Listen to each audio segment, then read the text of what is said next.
Hello बच्चों, चलिए प्रश्न को देखते हैं। प्रश्न है, प्रचलन अंग के नाम लिखिए केचुए में। तो हमें यहाँ पर बताना है कि केचुए में प्रचलन अंग या फिर गमन के लिए कौन सा अंग होता है। तो चलिए देखते हैं। तो सबसे पहले बात करते हैं इस प्रश्न की मुख्य अवधारणा की। मुख्य अवधारणा की तो इस प्रश्न की मुख्य अवधारणा है संघ एनेलिडा। संघ एनेलिडा जिसे हिंदी में खंड युक्त भी कहते हैं। खंड युक्त।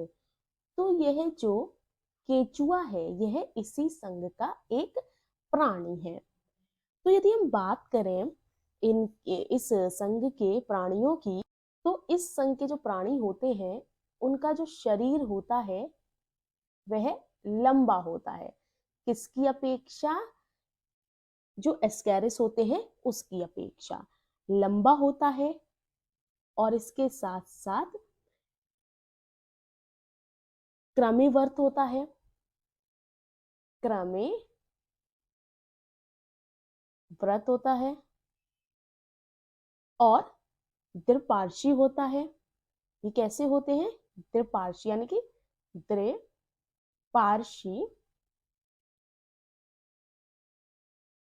द्विपार्श्वी समिति को दिखाते हैं, दर्शाते हैं। और इसके अतिरिक्त यह त्रिस्तरीय होते हैं। त्रिस्तरीय होते हैं जिसे हम कहते हैं ट्रिप्लोब्लास्टिक होते हैं। इसके अतिरिक्त कुछ बात करें तो ये जो जंतु है, ठीक है, ये खंड युक्त है। तो क्या होता है? ये जंतु खंड युक्त क्रमे कहलाते हैं। क्या कहलाते हैं? खंड युक्त क्रमे। अच्छा, हम इन्हें खंड युक्त क्रमी ही क्यों कहते हैं?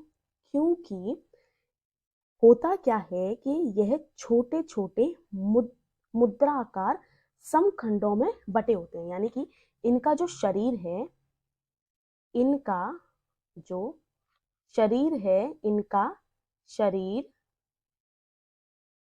छोटे छोटे छोटे छोटे मुद्राकार समखंडों में बटा होता है।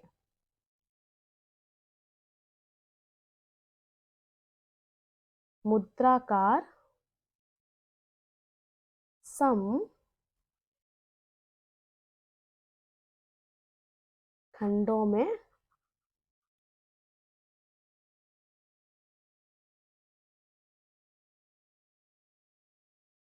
बटा होता है। इस कारण से हम इन्हें क्या कहते हैं? खंडयुक्त क्रमी। किसे कहते हैं हम खंडयुक्त क्रमी? एनेलिडा संघ के जीवों को। इसके अतिरिक्त यदि हम बात करें इनकी किसी अन्य लक्षण की, तो वह यह है इनमें वास्तविक देहगुआ होती है। यानी कि ये सिलोमेटेड होते हैं। वास्तविक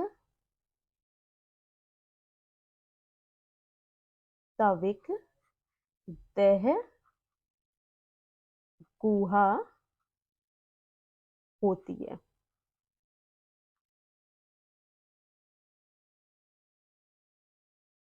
और यदि हम बात करें गमन की, गमन अथवा प्रचलन अंग की, तो गमन किसके द्वारा होता है?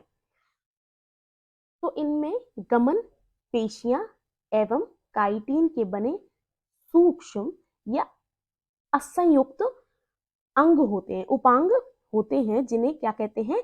सीटी या फिर सूक कहा जाता है। तो यह तो बात हुई कि समस्त एनेलिडा की कि पेशियों और काइटिन के बने सूक्ष्म उपांगों अर्थात सूक या सीटी द्वारा होता है।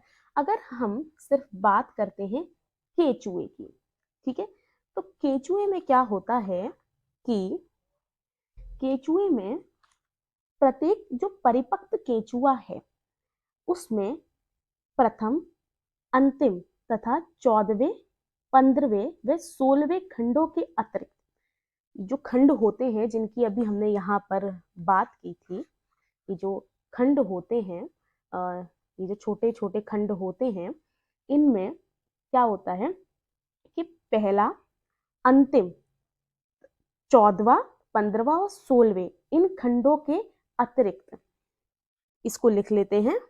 एक परिपक्व केंचुए में पहले, अंतिम, 14वें, 15वें तथा 16वें खंडों के अतिरिक्त, ठीक है, इनमें नहीं है, इनके अतिरिक्त प्रत्येक खंड की भूमध्य रेखा पर हल्की सी धारी दिखाई देती है। खंडों के अतिरिक्त प्रत्येक खंड की जो भूमध्य रेखा है, भूमध्य जो रेखा है, भूमध्य रेखा पर हल्की सी धारी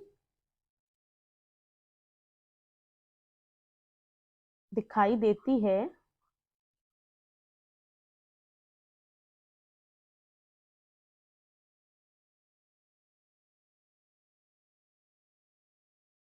दिखाई देती है क्योंकि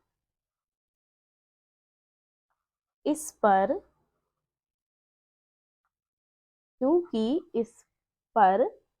त्वचा में जो त्वचा होती है उसमें 80 से लेकर 120 काइटिन की बनी, काइटिन क्या है? काइटिन एक पॉलीसेकेराइड है। काइटिन की बनी छोटी छोटी एस के आकार की, एस क्या है? अंग्रेजी का एक शब्द है, एस के आकार की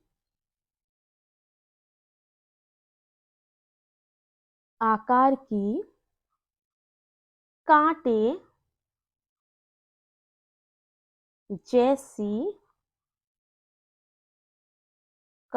जैसी हल्की पीली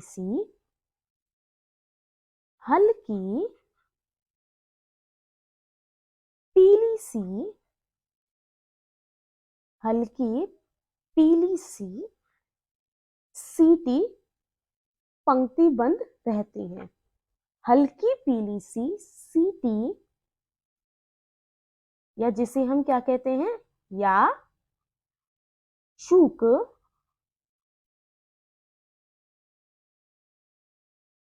पंक्तिबद्ध रहती है।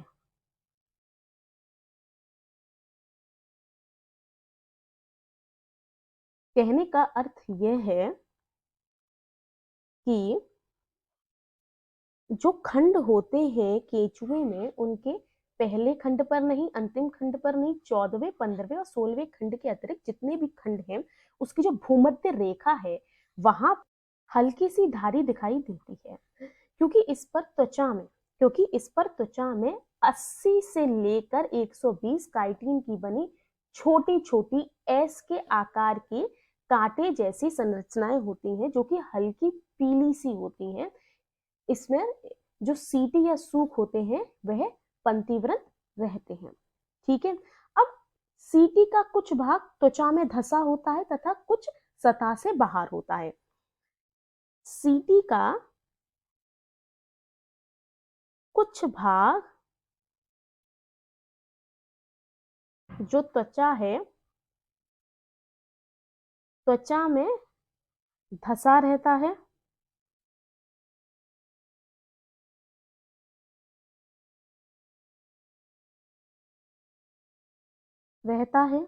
तथा जो कुछ भाग है, कुछ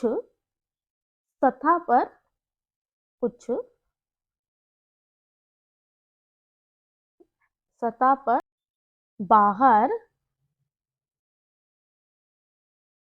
निकला और पीछे पीछे की ओर झुका होता है। तो जो गमन है, तो यह जो अंग है यह गमन में सहायता करते हैं, जो कि गमन में सहायता करते हैं। तो हमने जाना कि ये जो सीटी या सूख है ये पंक्तिव्रत रहते हैं। इनका कुछ भाग जो है वो त्वचा में धंसा होता है, कुछ भाग जो है सतह के बाहर होता है और पीछे की ओर मुड़ा होता है। जैसे कि मान लो कुछ इस प्रकार की संरचना है ये, ठीक है।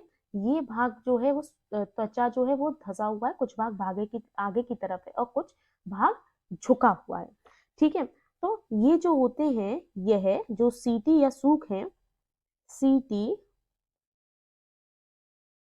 या सूख जो है यह किसमें सहायता करते हैं? यह सहायता करते हैं गमन में, और गमन में सहायता करने के कारण यह प्रचलन अंग होते हैं केचुए में।